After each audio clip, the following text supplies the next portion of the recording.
Okay, let's get you over here. To be honest with you, It's a process. Yeah, it's not good. Yeah. You look rough. Yeah. You seem to sleep good though. I don't know if you did or not, but you seem to. Not really. No? Okay. But it's just doctors on this side today. It's more centralized. Usually it's both. This it's right up through here. Okay. Is where it's coming out today. It's good, it's coming out, see? Yeah. But he's feeling rough. Mhm.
I'm figuring that you feel the tension in those muscles.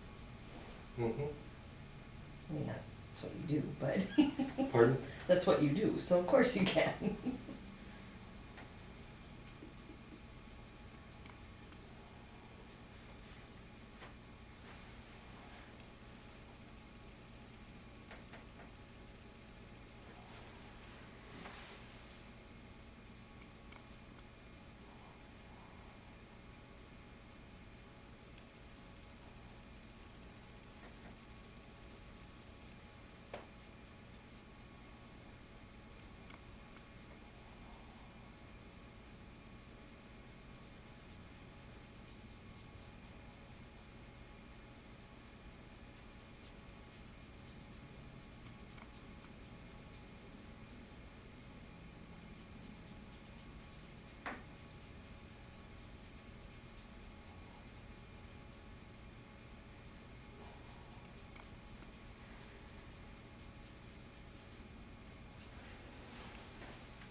Must have answered all your questions yesterday.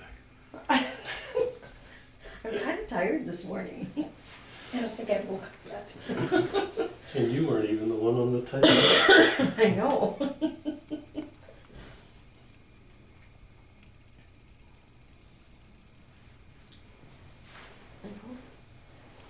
You've kind of been answering some as you talk, and so then I don't have to ask them because you answer them. Like, dang, I don't get to answer that one either. I'm used to the questions that people ask. You know, and you can tell that the same things are asked by people. I mean, just because, oh, okay, well, okay. Yesterday I got a phone call from a lady in New York. And she told me, I left you a message earlier and I sent you an email, but I'd like to talk. I said, okay. I said, but I can't do it right now. So we got people scheduled, every hour today. And she said, well, I sent you an email, so, when you get a chance, please call me. And so after, and I told her, I said, well, you're the third person that I got to call back. So you're in line to So get you'll a have call. to wait.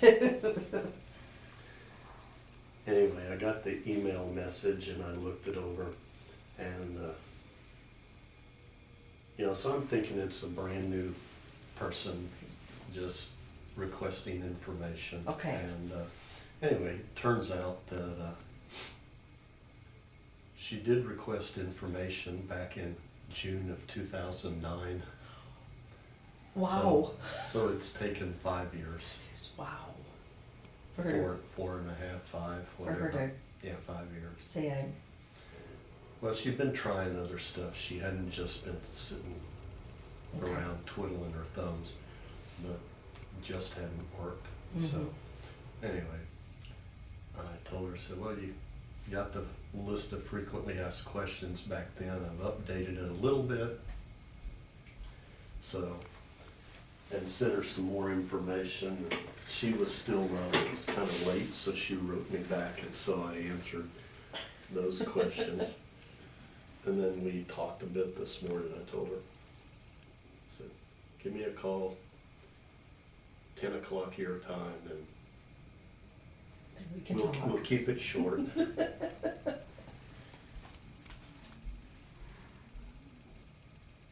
And I'm sure some of the same questions come up because the same issues are at hand for everybody. I mean, there's pain.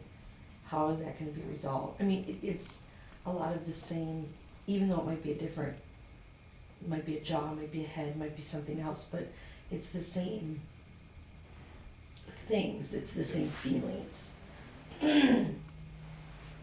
for everyone. Just help me with the pain. Yeah, Cause I bet that's probably that's the big one. yeah, because people, I mean, you can live with some, just not all. Yeah.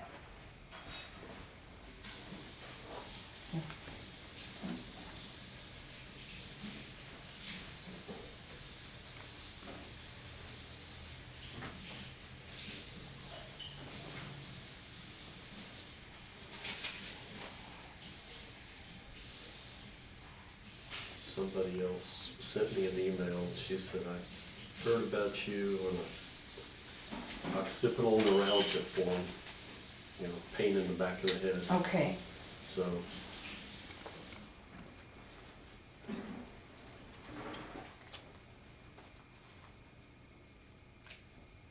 And there must be a lot of people that just search the web for answers. I'm not a web surfer, I have to admit. I mean, I do sometimes, but it's not probably my first thought.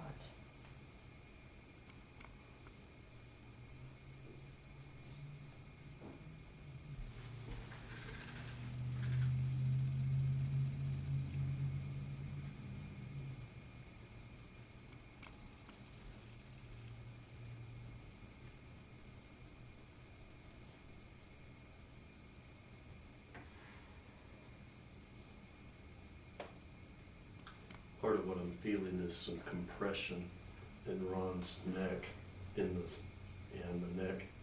So I was working on the muscles, doing some circles on these muscles around the shoulder blade, and then up here where these muscles all attach to the back of the skull, and then some of the deep muscle work to break up the lactic acid. Now I'm doing a different type of, to you it's going to look like muscle work, it's actually working on the fascia that surrounds the muscles. Okay. So I'm working on that, but again, soft tissue work again. And then in a little bit we'll turn him over and do some traction on the neck using a towel. And you'll probably hear and feel the bones in the neck move. First time we do it, a lot of time it's kind of like, oh my God. Am I still attached? Yeah. And then afterwards, after things have a chance to settle down, then it's like, wait a minute. It's kind of like this deep muscle work. At first it's kind of like, oh my God, does he have to push so hard? And then later they're like, well, that really worked. Yeah. Can you do some more of that? That's all right.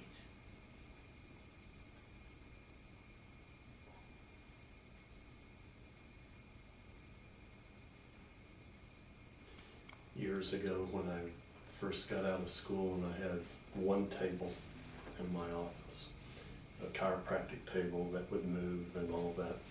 Anyway, and I started out and there was an older chiropractor who had retired. In fact, he had diabetes, had been on the dialysis. Oh, okay. And anyway, so then he passed away, and I ended up with some of his equipment. Okay. And then I ended up with, there was a few things I purchased, some patient gowns and things like that, and I ended up with his telephone number, so the patients who were calling to try to get Dr. Cradiger, I had to tell him, well, he's passed on, and I'm not in the same location, but I'm not very far away if you'd like to come. So we ended up with a couple of his patients, and one was a young girl. I say young, 21, Okay. 23, something like that. Anyway, I bought a second table. They had them on sale, so I got my second chiropractic table that would bend in the middle and all that.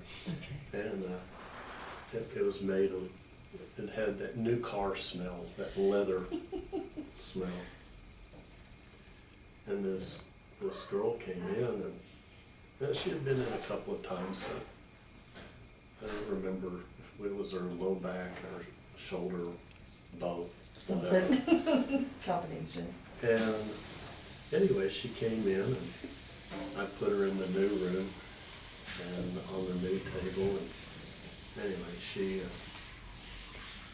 laid down. She goes, "Smells like leather." And anyway, so I was just joking with her, and I said, "Oh, she made some joke. She said, 'It smells like leather.' Where are the whips and chains?" or something like that, And I said, "Oh, they're in the closet."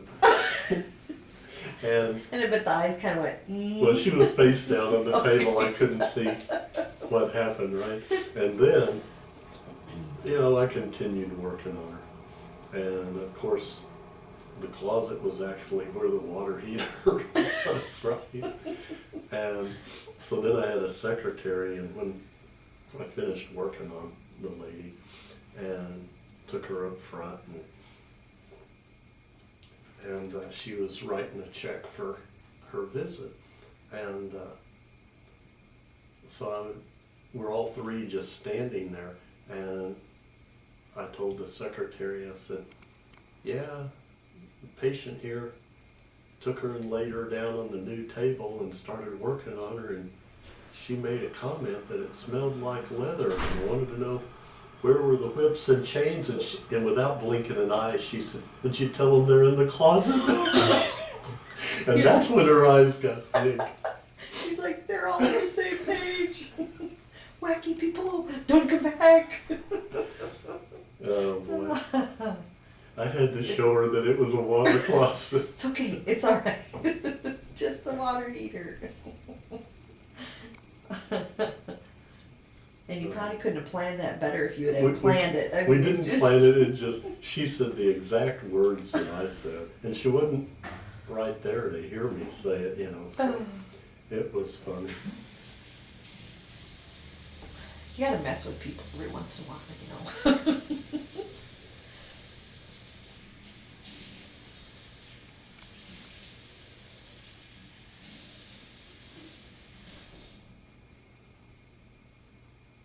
Yeah, just not when they're in pain. Yeah. Too much That's true. pain. Too much pain. A little laughter can be good. Yep. Sometimes it helps the pain, I think. Yeah, but sometimes people might think you're taking their pain too lightly or whatever. Not serious enough to help or something like that, yeah.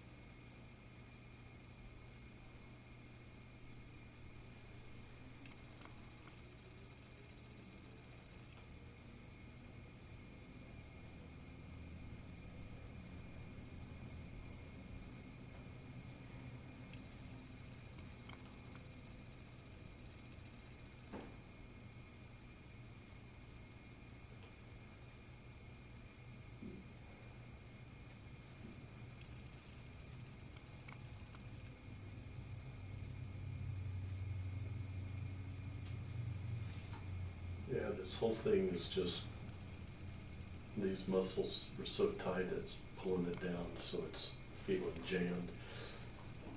So we're going to turn your face up.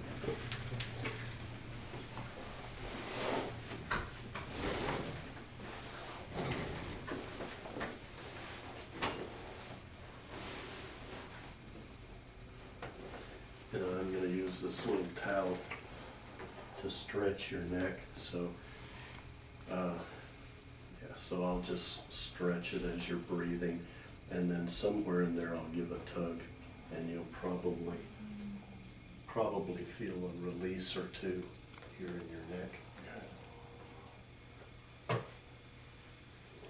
And it may be kind of shocking or whatever, but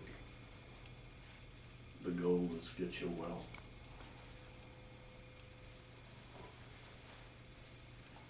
So breathe.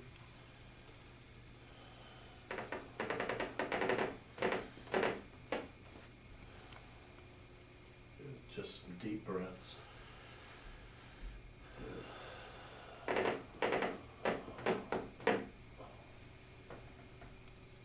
Keep breathing.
it's real tight. Okay. There's a lot of compression in there, and I've again, got a question for you then, yeah, because I felt the last 2 days so much better. mhm, Doing too much yesterday, a detriment. Because I felt good, we went and walked her home, and we took a drive last night, we were going, I felt so good, mhm. we just kept going.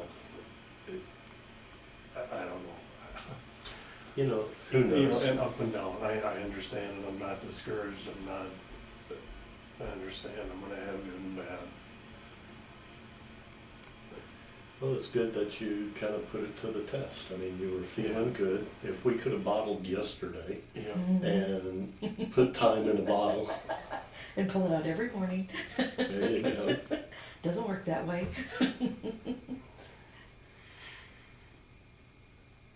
But it's good that we tried it here.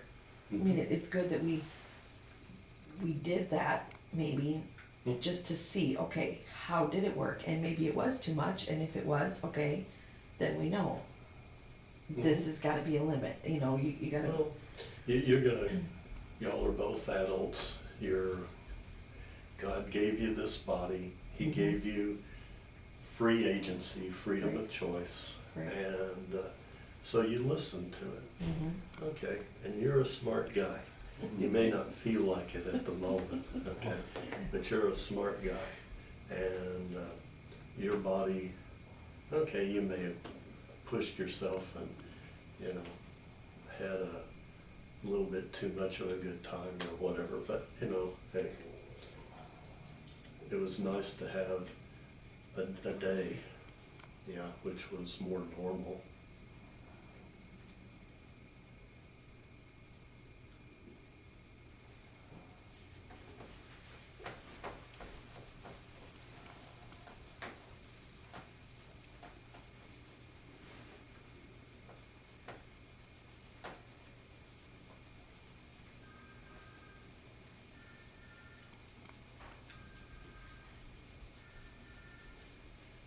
Mr. Benji with his, he's ready to go inside. Oh, aren't you cute? Oh, if I could take you home, I would. he has so many friends. And you know, if you could just take that kind of a personality and put it in a dog, I would take it, but they don't all come out like that. No. You're just like kids, you can't plan them. You're too cute. Shucks.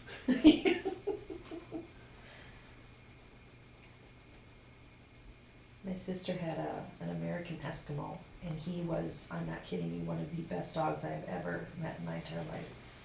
And she got another one thinking, oh, exactly the same. Oh, Different. he was hell on wheels.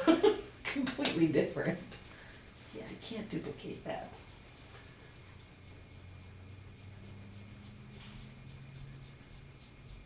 Somebody dropped both these dogs out in the country.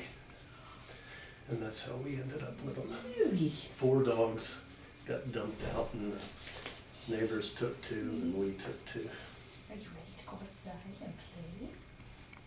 Yeah. He says, I got my sweater on. Is it too chilly for you? Yeah. And they must, I mean, they're so used to people coming in and out, I suppose that doesn't even bother them.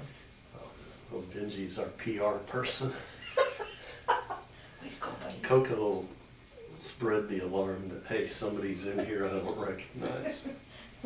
This one does not belong. And Benji says, well, I just gotta welcome you, that's my job. That's right. I am the welcoming committee.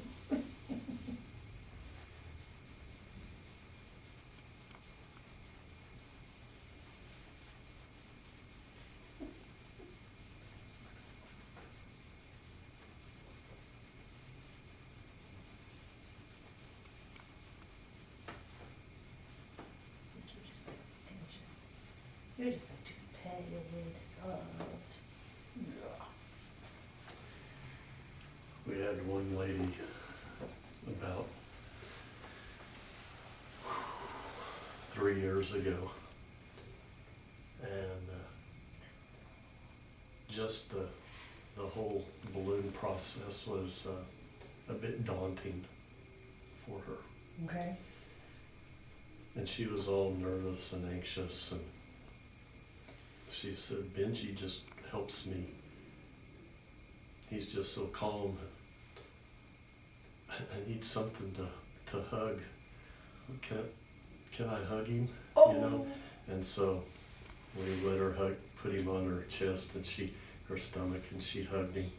She squeezed him so tight that, and she was, you know, dogs pick up if you're relaxed or if you're scared. Mm-hmm. And she was so scared and so nervous, and she was holding him so tight that when he got off the table, he went right under the table and I am done. Oh, that was as much on you as it was on her, huh? I said, you know what? Enough's enough. You know, Benji said, even I got my limits. And no more using me. He said, I was just a puppy. I was just learning. I was trying to be a good lap dog. And you are a lap dog, that's the fun part. Just, that one just was too much lap. Anyway, then we had to stop and clean up. It was too much. Poor dog. Oh.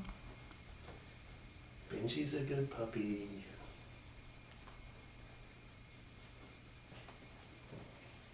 You're just like, if I sit here, you'll keep doing this, won't you? I will, all day long. You're right. You are so smart. Yeah.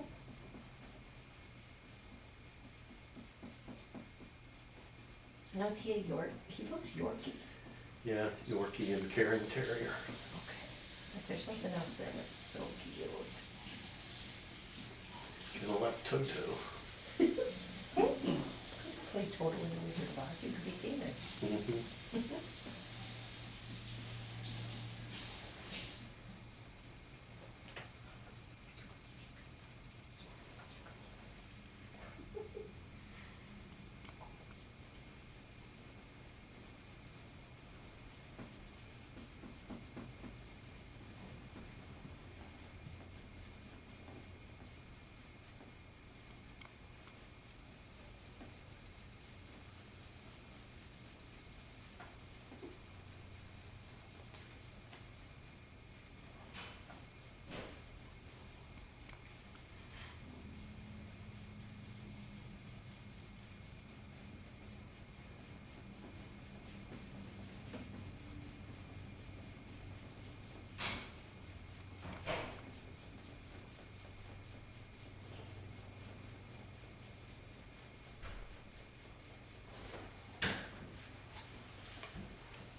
Did you feel that traction? It hurt? No. I felt the pop though. Okay.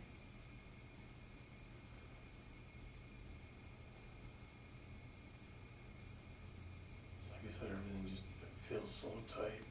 Yeah.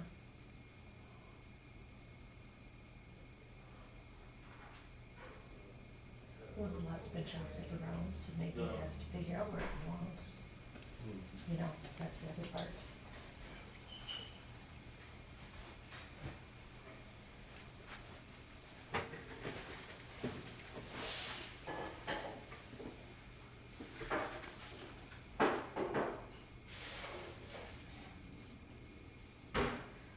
Are you ready to start teaching the class? Yeah. I think I'd be dangerous with all that knowledge. I agree.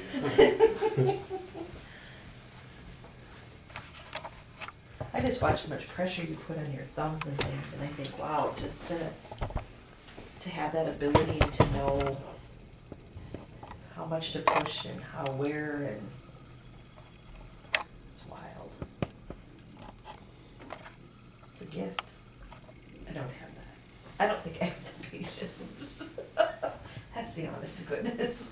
Do I, Ron? No, probably not.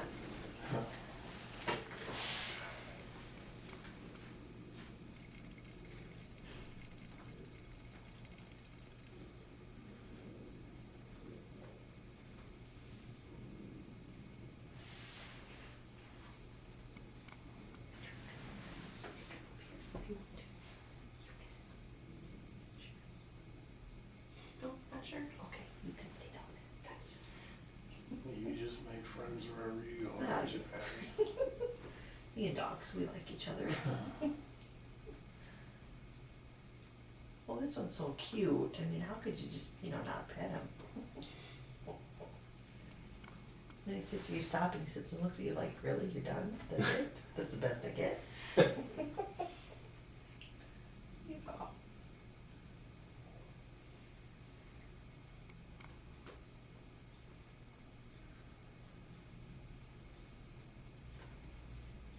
And there's some of your hair there, buddy. There you go.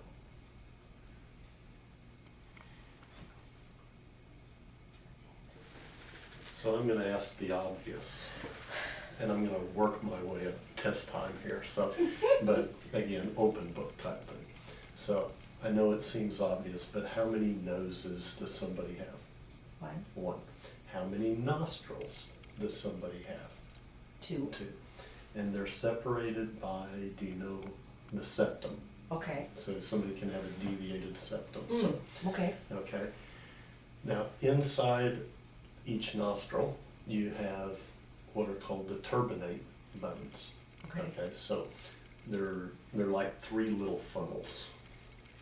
So there's an upper, a middle, and a lower turbinate on the right, and an upper, middle, lower on the left. Okay. So you got 6 little passageways. Okay.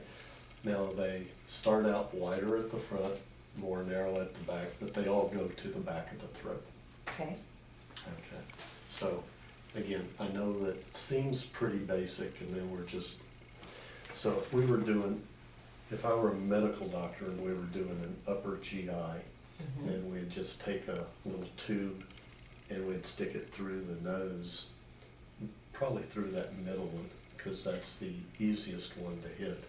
And we'd go through there, then down the throat to the stomach to look around with a little camera to look for ulcers, that sort of thing. Okay. But we're not using a big tube, we're not using a little camera, we're not going down to the stomach. We're just using a little finger cup attached to a blood pressure cuff and then tied on so it'll hold air, placing it into the nose, into the turbinate bones, and then holding the nose and putting the air in there, and that's when the people feel the pressure. And then the little balloon is actually opening up the back end of those turbinates, the cartilage, the bones. So that's where you can sometimes hear, especially in the beginning, a little bit of like an eggshell cracking or Velcro being pulled apart. Because it's stretching that area. Correct. Okay. What's happened is that area has gotten compressed. And it's gotten narrowed down at the back end, probably at the front end too. The whole thing's just collapsing. Okay. Hormone imbalances can cause bones to get either more fragile or more flexible, which either one will allow them to bend more. Okay, but you don't have to have hormone imbalances to get the TMJ problem or that compression that we're talking about. Okay. Injuries to the head Mm-hmm. are, a big contributor to all that. Dental work, crowns, that sort of pulling teeth. When you pull teeth, you actually are removing some of the bony structure. Okay. So you actually are creating a situation where those, the jawbone can bend even more easily. Okay. So if there's pressure on the jaw or the roof of the mouth or the cheekbones, pulling constant pressure on something, then the bone just begins to bend, it begins to remodel. And when you have 5 or 6 concussions along with a 1,500-pound piece of equipment slamming down and hitting you in the back of the head, you know, it's kind of obvious that those things add up, they multiply. Right. And that's what I'm doing is, it's almost like a car that's been in a hailstorm and got hit with a bunch of small and medium and large size It's hail, got, like, and it's dents. got dents. Okay. And I'm working from the inside to knock out the dents. Okay. I know that's keeping it simplistic, but No, that's, but that's, I like that you say things using different analogies, because everybody sees things a little bit differently. sure, And sometimes you just have to remember that it's not just like that gonna fix. You know, Yeah. it is a process, yeah. and to remember that. And I'll say that 200 times, and somewhere around 100 or so, it'll start to sink in. I know I'm gonna call him up and say, well, I'm feeling this. Is that normal?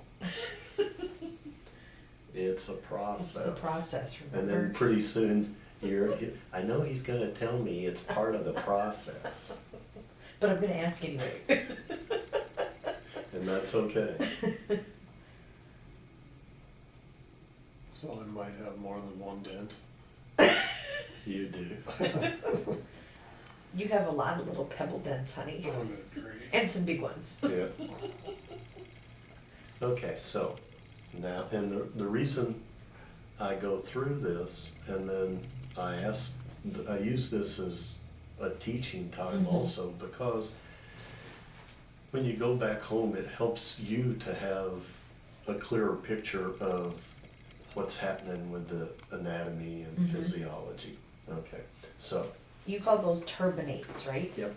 Okay. I wrote it down right, that's Yeah, good. you know, everybody, oh, not everybody, lots of people will say, oh, if they're talking to their primary care doctor or whatever, they'll say, oh, I went to see Dr. McCarty, he's a chiropractor, and he put some balloons into my sinuses and blew them up. Okay, now, the medical doctor, when he hears that, he's not thinking that, well, he's thinking different Right. words than how the regular person is using them. So when you say sinuses, you're thinking my nose, and yet when you say sinuses, the medical doctor typically is thinking the little hollow caves in the head, like the frontal sinus, the ethmoid sinuses, the maxillary sinuses, the sphenoid sinuses. So More than there's- just one. well, so you're thinking more generic, and he's thinking, oh my gosh, that needs to be done in the hospital because you're going up into a sinus. Well, no, we're not going into the ethmoid sinus, the frontal sinus, the sphenoid sinus, the maxillary sinus. That's the kind of stuff that there are now medical doctors doing that, okay, going up into the sinuses. But we're going through the nose, through the turbinate bones to the throat. Okay. Same as if they were doing an upper GI. Except instead of using a big tube with a little camera, we're using a little finger cot attached to the blood pressure cuff, so. Okay. But it's following the same passageway, the same pathway, okay? So now, the next thing is every muscle in your body is surrounded by fascia. That's that little white, filmy Okay. type stuff that looks like saran wrap Okay. that covers a muscle. Your brain and your spinal cord has fascia. The fascia that surrounds the brain and the spinal cord is actually called the meninges. That's where the term meningitis, which means inflammation. Itis means inflammation. So if we say gastritis, it's inflammation of the stomach. Arthritis, inflammation of the joints. Okay. Gastritis, the stomach; arthritis, the joints; meningitis, inflammation of the meninges. Okay. So the meninges is just a big fancy term, okay, for the fascia that surrounds your brain and your spinal cord and goes all the way down to your tailbone. So think of it kind of like a big rubber band going from your head to your tailbone. Okay. Now, we have something in our body we call the craniosacral, that's down in your low back where the tailbone is connected. Craniosacral mechanism, craniosacral pump. Okay. It's connected by a tight rubber band, fascia, meninges. Okay. So what happens if we breathe in and our head normally goes back into slight extension when we breathe in? Well, if the head and the tailbone are connected, then the tailbone moves the opposite, kind of slightly forward.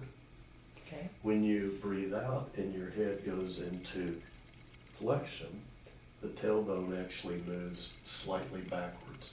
So frontwards, backwards, frontwards, backwards, the opposite of whatever the head's doing, because there's this rubber band That's pulling it. that's attached. And it's kind of like when you're in your car and you step on the brake pedal and the brakes engage, you let off the brake pedal and it disengages. Brake pedal on, brake pedal off. Okay. Same type of mechanism from your head to the tailbone. Now, if you get a twist in that rubber band, you can get a twist as it goes from your head to your hips. You can get a twist in the hip with maybe your right shoulder will go forward in your right hip. Maybe your right shoulder and your left hip, depending upon how that twist is occurring. Okay. Now, so that meninges, that fascia, is actually made of 3 different parts. Okay, so there's 3 parts in there. There's fluid, like water, flowing in between them. Okay, so you've got your blood flows through the body, flows up and goes through a membrane we call the blood-brain barrier. So on this side it's blood with red blood cells, white blood cells, and salt water. Okay. When it gets through this membrane, all the red blood cells stay on this side in the blood, all the white blood cells stay on this side.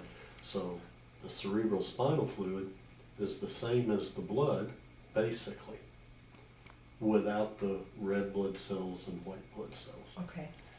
Now, the cerebral spinal fluid has a slightly higher concentration of magnesium and a slightly higher concentration of proteins. okay? Just, that's how that, it's kind of like a reverse osmosis membrane, and it Okay. just concentrates the proteins and the magnesium on the inside of the brain and spinal cord. Okay. So when, that meninges, like I said, has 3 parts. So I just tell people, in a way, it's kind of like a Oreo cookie with the sandwich, the cream in the middle.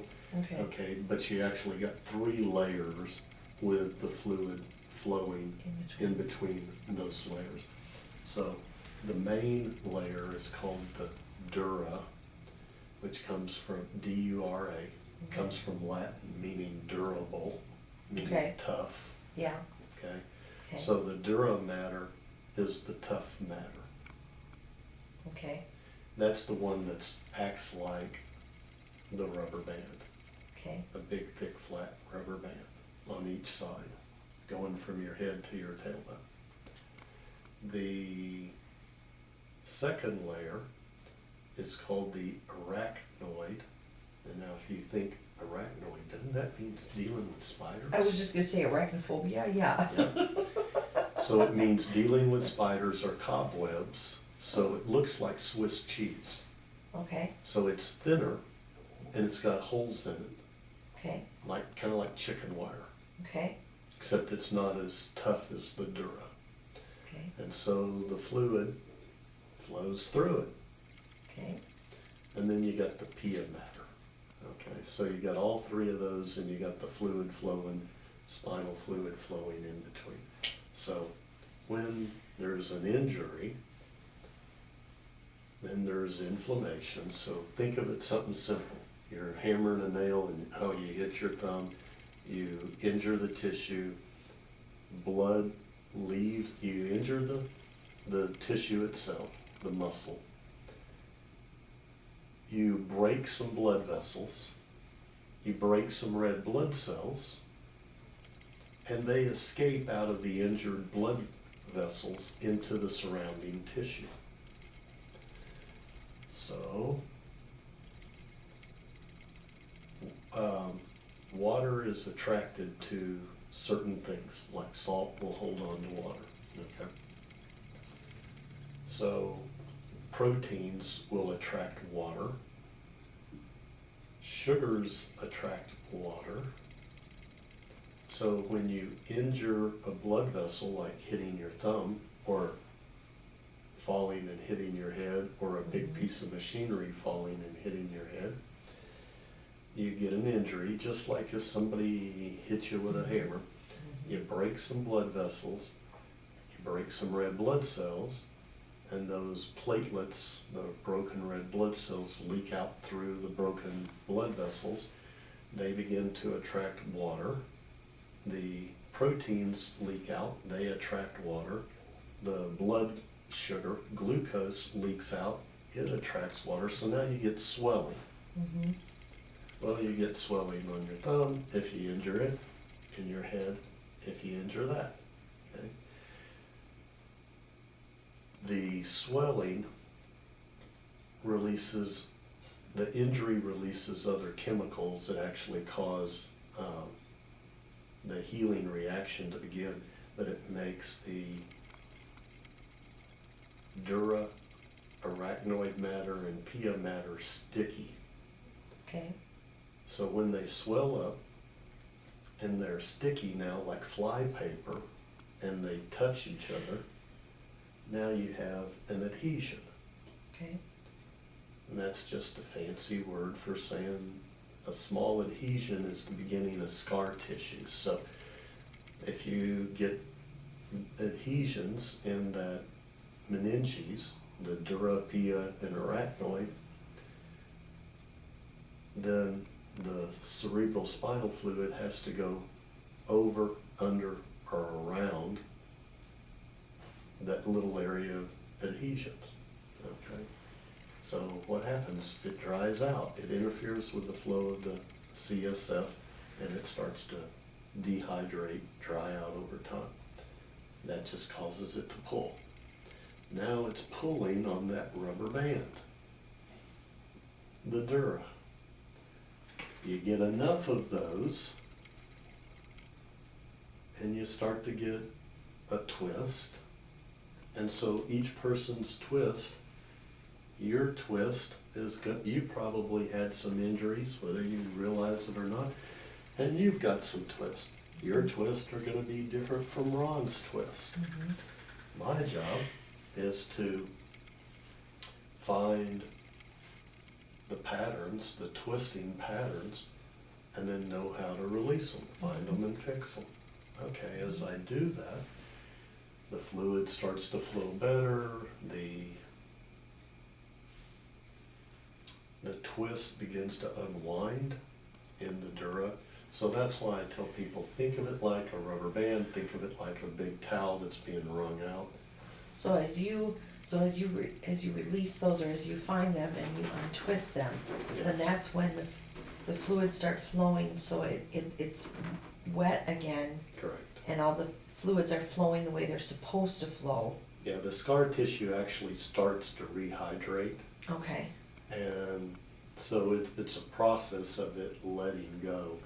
It's not just like digging a splinter out and now it's gone. It's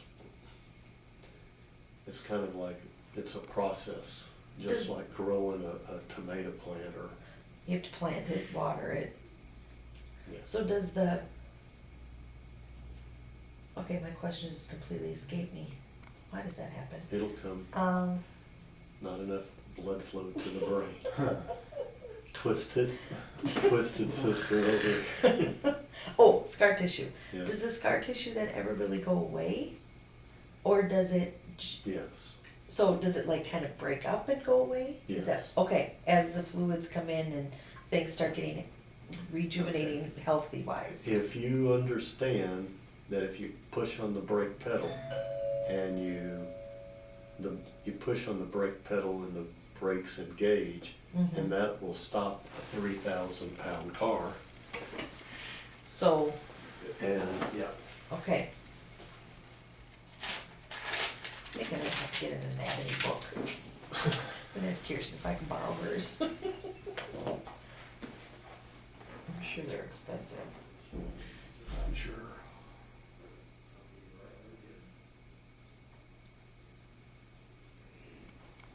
Because now I'm gonna sound like I'm knowledgeable. It will be dangerous. No, I don't know if I'll be dangerous. But we have a niece who's a nurse, and she is anything medical, she's just all into. I mean, she just... Well, let me, Will, the gentleman you met from New York, again, after last month, and he began to get it. I mean, he got the picture, so he went back home and started telling the doctors that he works with, and he said, they got hot under the collar, and they said, let me bring in my notes from college, medical school, and prove to you how many notes that I took that the skull bones do not move, you know, and yet they're coming to him so that he can work on them to doing cranial work, right? And so he said that not one of them embraced it and went, yeah, this is great. He said they all had this mental block. Because that's, like he said, I think even yesterday, he said they're focused on, that's not what they're trained on. Correct. And I think that's just, not that you want to understand it that way, but I get that that's what they say. That they're trained on something, that's what they know. That it's not fault or anything, it's just what they know. Yeah.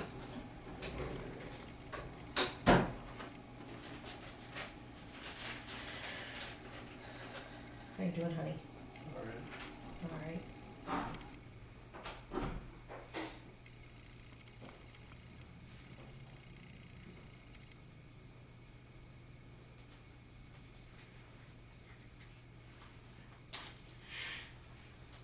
I never liked anatomy. I think I took that once in school and I didn't like it. What? Now I never liked anatomy, Oh. but now that I'm learning now that I'm... It all depends upon who the teacher is and how they teach it. I went through school and on my biochemistry class, I just finally said, God, please help me pass this course so that I don't ever have to open this book again. That's all I need. Just give me a C. And I passed the course. And you know, I was like, good. I don't ever have to, I can put this on the shelf and don't ever have to open it again, right? And then there was a doctor that came into town and he was going to teach how to read blood work Okay. from an optimum perspective. Well, I thought that sounded kind of interesting because I was burning the candle at both ends as I was working my way through chiropractic school. And I had developed anemia. Okay. And I'd already tried iron and that had not helped. Okay. And then my gums were receding. And so I tried vitamin C and that had helped, but it hadn't started to rebuild the gums. So I was interested for myself. Mm-hmm. So I rearranged my schedule so that I could be off work that weekend. And I went to the class and the instructor, the doctor, was talking about how you could have iron deficiency anemia, but you could also have folic acid deficiency anemia. Well, when he described that, I said, that's me. So I started taking folic acid and, hey, my anemia went away. My gums started growing back in, okay? And anyway, the way he explained it, all of a sudden I went to look up in my biochemistry book. The one you never were going to take down again. Exactly. And now all of a sudden it made sense. And I started reading, and now guess what? One of my favorite subjects is biochemistry, right? Go figure. You had to have it make sense to you. It had to mean something to you for it to be I interesting. had to be able to apply it to Yes. someone. Me. Well, who's a better patient than yourself, right? And so, okay, so limb's gonna be on the right, head's gonna be to the right and up. So we're gonna start here.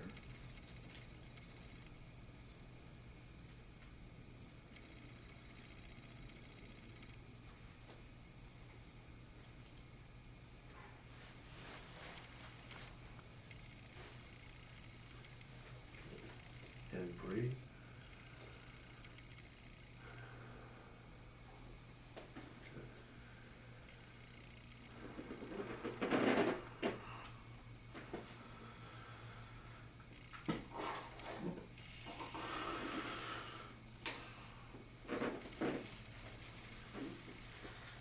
Again, a little bit of blood. Okay.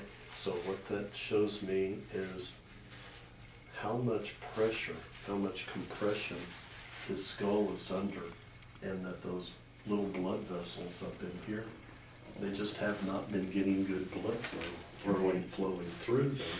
And so think of those blood vessels, those little capillaries, like spaghetti.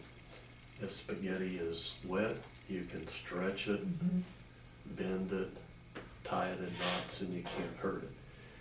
If it's dry, it doesn't stretch very well. You try to stretch it and it gets little cracks, and that'll all disappear as the blood starts flowing through there and the pressure is released. And So is that why his face kind of hurt yesterday, and because that's all breaking up? Or is that from the pressure? there's pressure. Thank you.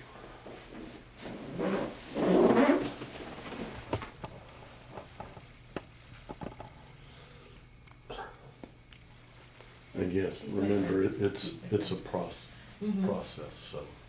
But it's the pressure, it's that pressure built up that is now being released, that just is changing the whole.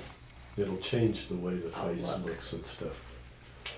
Gotta be cuter. Oh, There you go. you're already cute. He said cuter. That's true. Cuter. What can we say? I think I found a new friend. Yeah.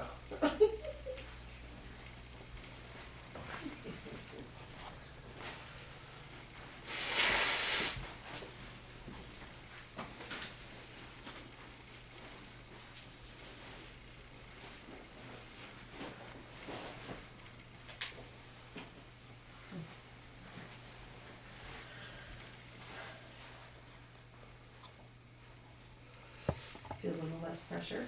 Yeah. Good. Well, we worked to release some of the pressure in his neck. Right in here. Which is where it was. Yeah.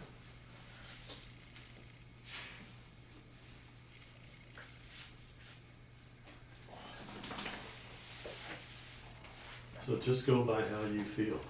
If you feel like taking a walk in a little bit, fine. If you feel like resting, drink plenty of water, and She's pushing it. I am.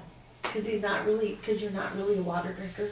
Not a huge water drinker. No, it's not something, I mean, I am, but you are not, so I do have to push you.